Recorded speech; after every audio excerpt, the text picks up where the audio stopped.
నంద్యాల జిల్లా నందికొట్కూరులో విషాదం జరిగింది. విద్యానగర్లోని ఒక స్కూల్లో ప్రహరీ గోడ కూలిపోయి ఒక విద్యార్థిని మృతి చెందింది. చనిపోయిన 8 ఏళ్ల చిన్నారిని మహీన్గా గుర్తించారు.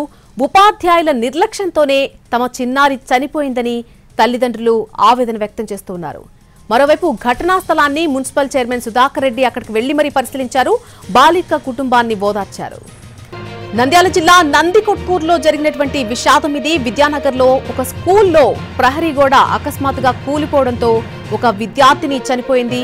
చనిపోయిన ఆ 8 ఏళ్ల పాపను మహీన్గా గుర్తించారు. ఉపాధ్యాయుల నిర్లక్ష్యంతోనే తమ చిన్నారి చనిపోయిందని తల్లిదండ్రులు విపరీతంగా ఆవేదన వ్యక్తం చేస్తున్నారు. మరొకవైపు ఘటనా స్థలాన్ని మున్సిపల్ చైర్మన్ సుధాకర్ రెడ్డి పరిశీలించారు. బాలిక కుటుంబాన్ని కూడా ఆయన ఓదార్చారు.